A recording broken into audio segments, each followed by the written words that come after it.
이 시간 우리 말씀 앞에 서 계신 우리 성도님들, 우리 말씀의 빛을 온전히 바라는 여러분들을 제가 한 사람 한 사람 축복하고자 합니다.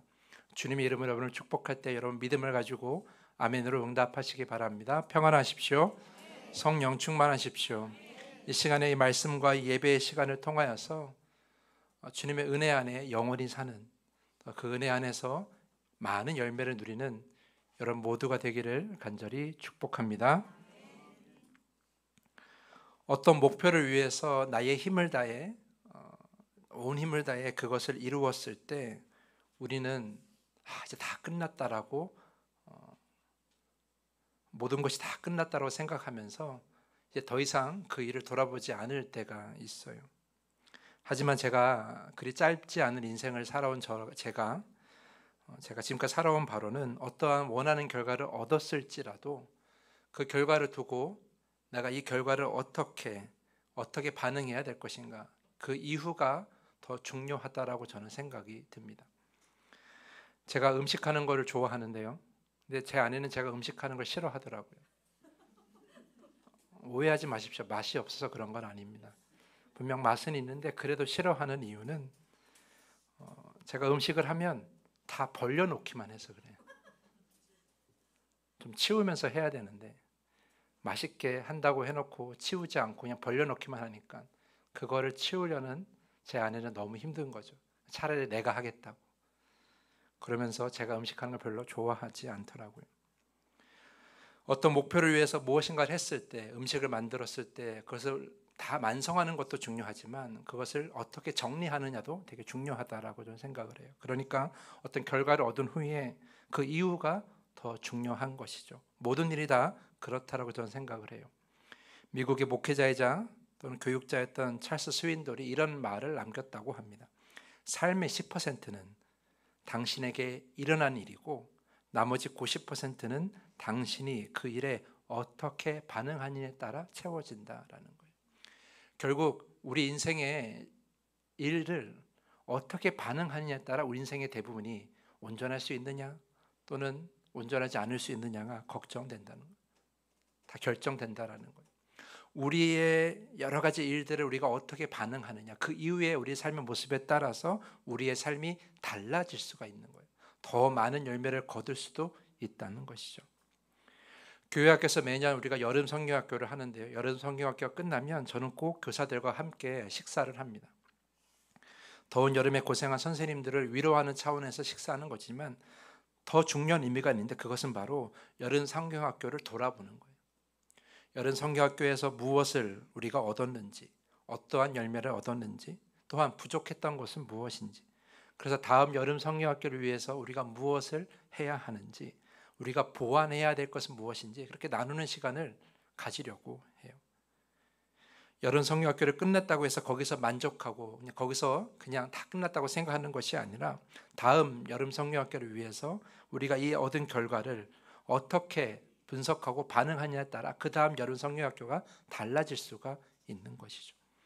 여러분의 인생도 마찬가지입니다. 여러분의 인생에 수많은 결과들을 얻었을 때 그 결과를 놓고 그냥 거기에 만족하는 것이 아니라 그 결과에 여러분이 어떻게 반응하느냐에 따라 그 다음은 더 풍성하게, 더 완전하게 달라질 수가 있다는 거죠. 2025년도 말씀의 비축제가 오늘 마지막 하루를 남겨놓고 있습니다. 지난 7일을 돌아보면 우리 성도님들께서 정말 많은 은혜를 받았습니다. 아침 예배 때도, 평일 아침 예배 때도 그 힘든 시간에도 많은 분들이 오셔서 참여하셨어요. 작년에 처음 말씀의 비축제를 했을 때는 일주일에 한 두세 번 정도 참여하시는 분들이 많았다면 올해는 지금까지 첫날 주일 저녁부터 어제 토요일 아침까지 단 한 번도 빼놓지 않고 나오시는 성도님들이 정말 많이 계시더라고요. 그것은 어떠한 이야기입니까? 여러분의 믿음이, 여러분의 삶이 그만큼 잘하고 있다는 증거입니다. 그리고 또 어떤 증거가 돼요? 이 말씀의 비축제에 하나님이 부어주신 은혜가 너무 크다라는 거죠. 그 은혜가 너무 크니까, 은혜가 너무 기뻐서, 그 은혜가 너무 좋아서 이렇게 매일 그 어려운 시간에도 찾아오셔서 말씀을 듣고 기도하시는 성도님들이 계셨다라는 거예요. 지금 여러분의 표정만 봐도 알 수 있어요. 여러분이 얼마나 큰 은혜 가운데 있었는지, 얼마나 말씀으로 많은 위로를 받았는지, 여러분의 삶에 그 말씀들이, 그 기도가 얼마나 큰 힘이 되었는지 여러분의 표정, 말, 행동을 보면 다 알 수 있어요. 옆에 한번 바라보실까요? 은혜 받은 얼굴입니까? 부끄러워하지 마시고. 은혜 받은 얼굴입니까? 네. 은혜 받은 얼굴이신 줄 믿습니다. 그래서 저는 감사해요. 우리 말씀의 비축제에 하나님께서 함께 하셔서 많은 은혜를 부어주셔서 너무나 감사합니다. 우리 다 이루어진 하나님께 감사의 박수 보내도록 하겠습니다. 그런데 여러분, 제가 서두에 말씀드린 것처럼 은혜를 받은 것까지가 중요한 것이 아니라 그 받은 이유가 더 중요하다고 생각해요.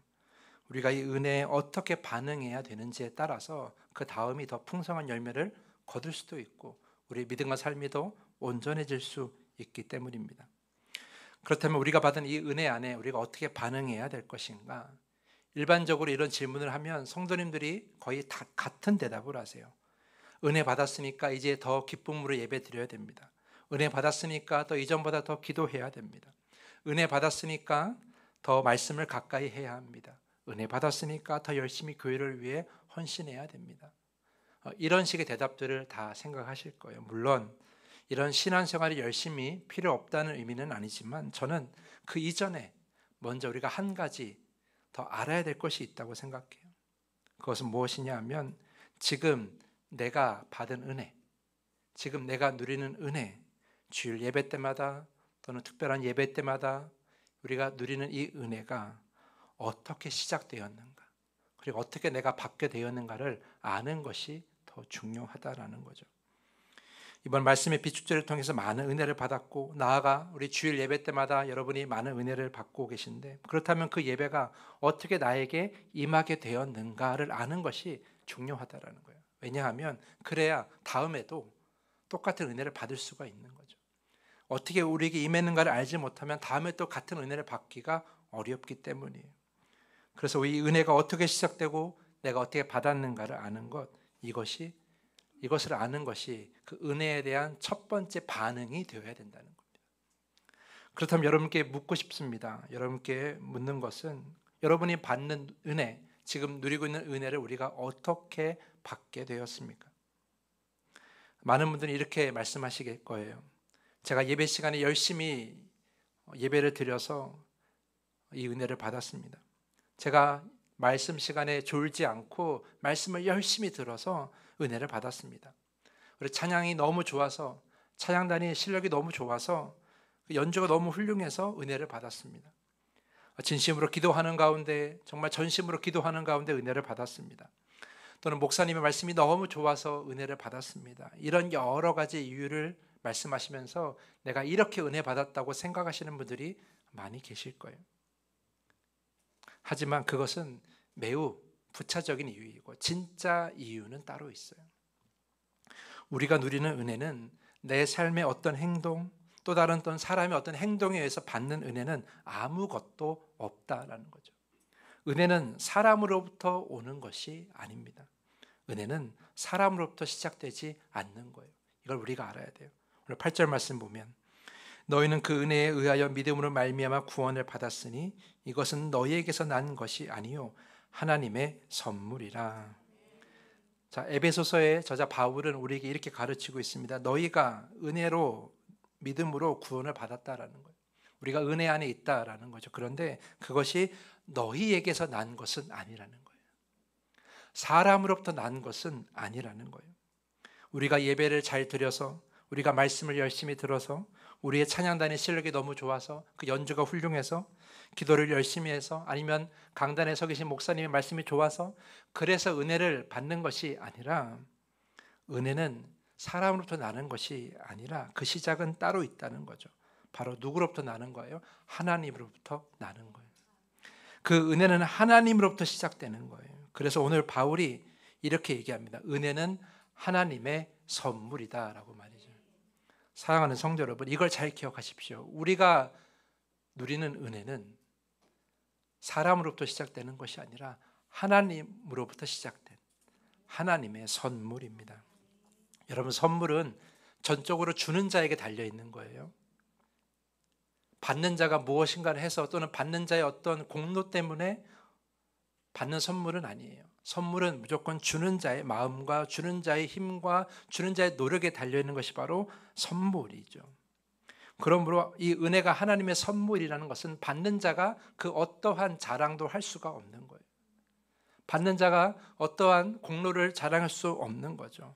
내가 무엇인가를 해서 받는 것이 아니라 전적으로 그 은혜를 주시는 분, 하나님의 전적인 마음으로 우리가 그 은혜를 받게 되는 거죠. 하나님이 우리를 사랑하심으로, 하나님께서 여러분을 너무나 긍휼히 여기심으로 그 은혜 안에 우리가 거하게 되는 겁니다. 그러므로 그 은혜 앞에서 우리의 공로를 자랑할 수는 없는 겁니다. 이 은혜가 사람으로 왔다고 생각해서도 절대 안 되는 거예요. 만약 여러분 가운데 내가 지금 누리는 은혜, 이 은혜가 나의 공로로 왔음을 알고 그걸 인정받기 위해서 노력하고 있다면 이제 그 마음을 버리셔야 되는 거예요. 지금 내가 받고 있는 이 은혜가 사람으로 왔다고 생각하고 내가 열심히 했기 때문에 받았다고 생각하신다면 결코 그 마음을 이제서는 계속 가지고 계셔서는 안 된다라는 거죠. 왜냐하면 이 은혜를 가지고는 사람은 결코 자랑할 수가 없기 때문이에요. 9절 말씀 보면 행위에서 난 것이 아니니 이는 누구든지 자랑하지 못하게 함이라. 자, 은혜는 행위에서 난 것이 아닙니다. 그래서 우리는 자랑할 수가 없는 거예요. 누구든지 은혜를 두고 자랑할 수가 없는 거예요. 저도 그렇고 여러분도 마찬가지고 우리 중 그 누구도 내가 누리는 이 은혜를 가지고 나를 자랑할 수가 없는 거예요.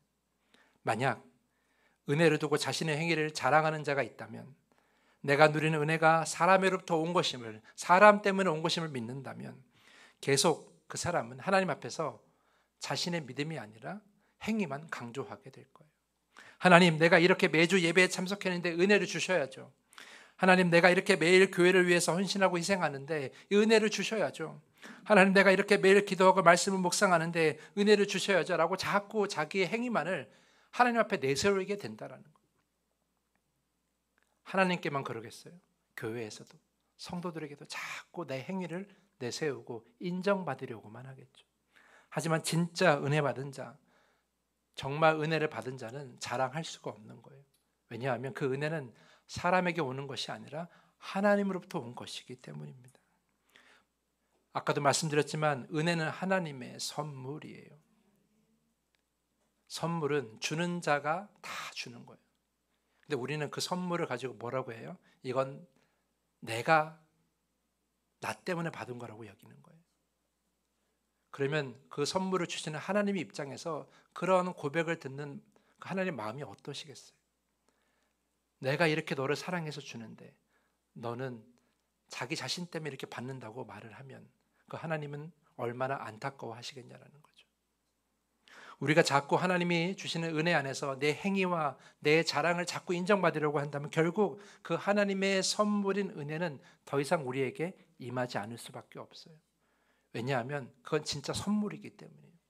선물을 주는 자에게 이 선물은 내 때문에 받는 거야, 내가 잘해서 받는 거야 라고 이야기하면 결코 그 사람은 더 이상 상대방에게 선물을 주려고 하지 않겠죠. 하나님도 마찬가지입니다. 하나님이 우리에게 전적으로 우리를 사랑하셔서 그 긍휼하심으로 우리에게 은혜를 주셨는데 우리가 자꾸 나 때문에 받았다라고 고백한다면, 나 때문에 이 은혜가 당연히 받는 거라고 얘기한다면 결코 하나님은 우리에게 선물을 주려고 하지 않으신다라는 거예요. 그래서 우리가 우리의 삶 속에서 영원히 그 은혜를 누리기 위해서는 이 은혜가 어디에서부터 시작되는가를 분명하게 알아야 되는 거예요. 이 은혜는 사람으로부터 나는 것이 아니라 오직 하나님으로부터 나는 것인 줄 믿습니다. 이게 여러분이 평생 기억하셔야 되는 거예요. 이것을 아는 자만이 평생 하나님의 은혜를 누릴 수가 있는 것이죠. 그래서 우리가 할 수 있는 것은 인정받으려고 얘기하는 것이 아니라 뭘 할 수 있어요? 그냥 감사만 하는 거예요. 하나님, 이 은혜를 주셔서 감사합니다. 이 은혜를 우리가 누릴 수 있게 해주셔서 감사합니다. 아무것도 아닌 우리가 주님 앞에 설 수 있는 것도 감사한데 은혜를 누리게 해주셔서 감사합니다. 그렇게 고백할 수밖에 없는 것이죠. 사랑하는 성도 여러분, 하나님은 그만큼 여러분을 사랑하십니다. 하나님 그만큼 여러분을 긍휼히 여기십니다. 우리가 아무것도 아니지만, 그 말은 자격도 없지만 우리에게 은혜를 주시고 은혜 안에 머물게 하는 것은 그것은 그만큼 여러분이 그 하나님의 사랑을 받고 있다는 증거입니다. 그런데 여러분, 이 은혜가 그저 하나님이 모든 사람에게 다 나눠주듯이 그냥 가볍게 나눠주는 그 은혜가 아니에요. 이 은혜가 얼마나 우리에게 귀한가를 우리가 생각해야 돼요. 우리 10절 말씀 보면 이렇게 기록되어 있어요. 우리는 그가 만드신 바라 그리스도 예수 안에서 선한 일을 위하여 지으심을 받은 자니 이 일은 하나님이 전에 예비하사 우리로 그 가운데서 행하게 하려 하심이니라. 여러분, 이 말씀 보면요, 우리는 이렇게 시작하잖아요. 이 10절 말씀에 우리는은 그냥 단순한 성도를 말하는 것이 아니라 하나님의 은혜를 경험한 자를 말하는 거예요. 그러니까 여러분이 하나님의 은혜를 경험한 자들이라면 이 말씀에 집중하셔야 돼요. 바울은 이렇게 얘기합니다. 우리는, 즉 하나님의 은혜를 받은 자는 그가, 하나님이 만드신 것이라 이렇게 얘기하는 거예요. 세 번역에는 뭐라고 되어 있냐면, 세 번역에는 하나님의 작품이다라고 얘기하는 거예요. 하나님의 작품. 그러니까 은혜 받은 자가 뭐라고요? 하나님의 작품이라는 거죠. 이 만드신 바라라는 이 말의 헬라어 원어는 포이에마예요. 포이에마. 이 포이에마는 만들다, 행하다, 창조하다는 그 뜻의 동사 포이에오에서 온 파생어거든요. 근데 이 포이에오가 되게 재밌는 헬라어인데, 이 포이에오가 나중에 영어로 포임이 됩니다. 포임. 그럼 포임이 영어로 뭡니까? 시예요. 시. 여러분, 시 한 편을 써보셨습니까? 시 한 편 쓰기가 얼마나 어려운지 아시죠? 시를 쓰기가 그만큼 어려운 거예요. 근데 왜 이러한 포이에모라는 말을 썼냐 하면, 그만큼 우리에게 은혜를 주신 이 상황, 이 시간들이 한 편의 시를 쓰는 것만큼 하나님께서 매우 신경 써서 준비하신 시간이라는 거예요. 그래서 바울은 이렇게 얘기하는 거예요. 그 모든 은혜가 다 하나님의 작품이라는 거죠. 하나님이 대충 너희들 내게 내 사랑 받아라, 은혜 받아라 이게 아니라 우리 각 사람에게 각자 필요한 그 은혜를 정말 정교하게 만들어서 여러분이 그 은혜를 누리게 하셨다라는 거예요. 그러니까 큰 은혜 안에 우리가 같이 그냥 누리는 것이 아니라, 은혜는 각자 여러분 개인마다 하나님 여러분이 맞추어서 주신 은혜라는 거예요. 그래서 이 하나님의 작품이라고 쓰는 것은 그만큼 하나님이 온 힘을 다해서, 온 지혜를 다해서, 온 사랑을 다해서, 온 능력을 다해서 그 은혜의 시간을 여러분에게 만들어 주신 거예요.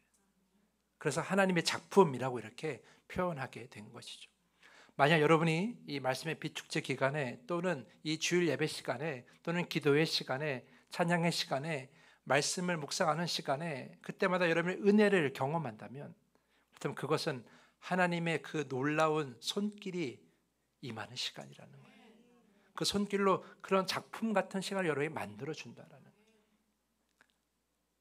좀 반대로 생각하면 이렇게 말할 수도 있어요. 만약 하나님이 여러분을 위해서 은혜의 그 시간을 예비해 두셨다면, 예를 들어서 말씀의 비축제의 시간을 준비하고, 또는 주일 예배를 준비하고, 이런 여러 가지 예배의 시간 하나님께서 준비해 놓고 계신데, 하나님은 그 예배에 여러분들이 참여하기를 바라시는 거예요. 그만큼 열심히 그 시간을 준비해 놓고 계시다라는 거죠. 대충 준비하는 것이 아니라 정말 정성을 다해서, 힘을 다해서 여러분에게 꼭 필요한 그런 은혜들을 다 예비하시고 준비해 놓고 기다리셨다라는 거죠. 우리는 지난 7일 그 시간들을 이제 누린 거예요.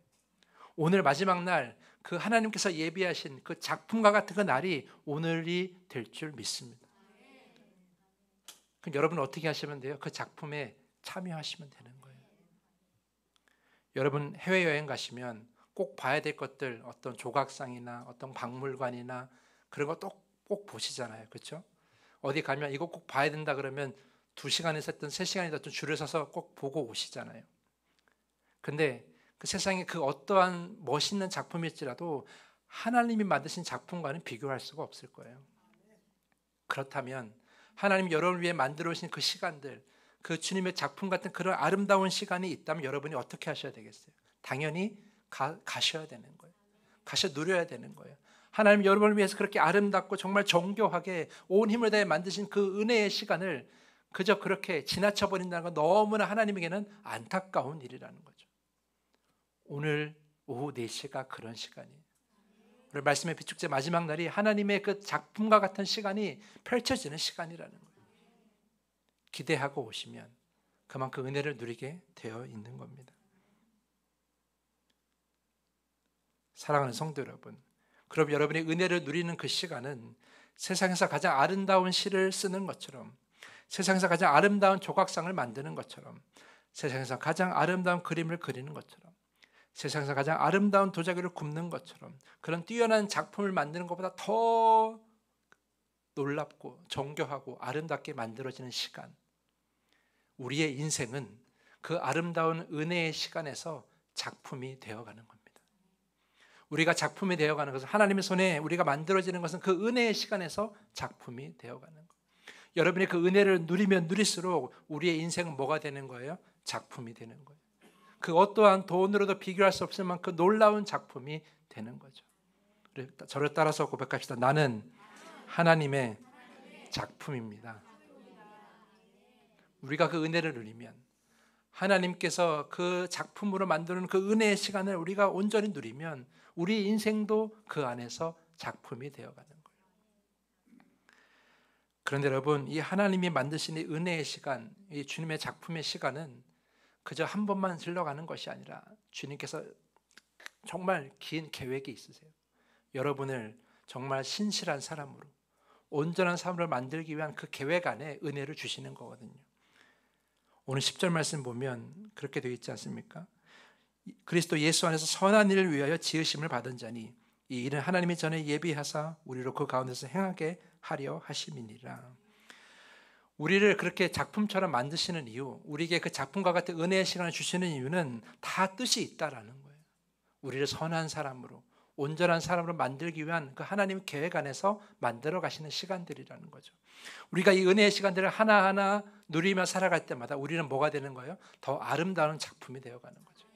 지금보다 더 아름답고 지금보다 더 온전한 삶으로 바뀌어 나갈 수가 있다는 것이죠. 그러니까 여러분들이 은혜를 사모하면 사모할수록, 내가 누리는 은혜가 다 하나님께로 오는 것이고 이 은혜가 하나님께서 정말 정교하고 온 힘을 다해 만든 그 시간이라는 걸 알고 하나님을 더욱 찾고 하나님께 더욱 매달리는 삶을 살아갈수록 우리의 인생은 더 아름답게 조각되어져 가는 거예요. 육체는 너무나 안타깝게도 늙어가지만 그건 별로 중요하지 않습니다. 우리의 속사람은 날마다 새로워지는 거예요. 우리의 속사람은 날마다 새로워지는 거예요. 새롭게 조각되어지는 거예요. 하나님의 은혜 안에서.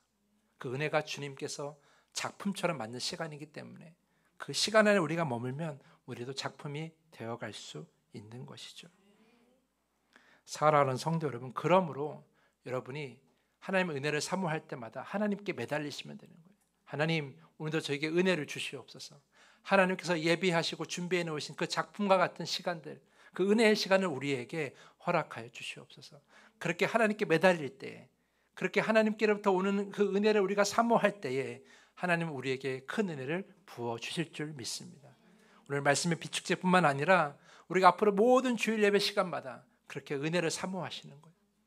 나의 행위로, 나의 어떠한 모습으로 은혜를 받는 것이 아니라 전적으로 주님께로부터 은혜가 온다 하는 그 믿음을 가지고 하나님께 은혜를 사모하시는 거죠. 그럼 우리가 그 은혜 안에 머물 수가 있고 우리의 삶은 더 아름답게 조각되어져 갈 줄 믿습니다. 저는 그래서 우리 더함교회가 큰 박물관이 되었으면 좋겠어요. 여러분 모두가 다 멋진 조각품이 되는 거죠. 왜 웃으세요? 그렇게 될 줄 믿습니다. 그래서 많은 사람들이 그 조각품을 보러 오는 것이 아니라 그 조각품을 만드신 하나님을 보러 오는 그런 교회가 되었으면 좋겠습니다. 그러기 위해서 먼저 우리가 은혜 안에 머물러야 돼요. 하나님이 주시는 은혜, 전적으로 하나님으로부터 오는 그 은혜 안에 머무는 여러분 모두가 될 수 있기를, 평생의 믿음이 될 수 있기를 간절히 축복하면서 오늘 말씀을 마치겠습니다.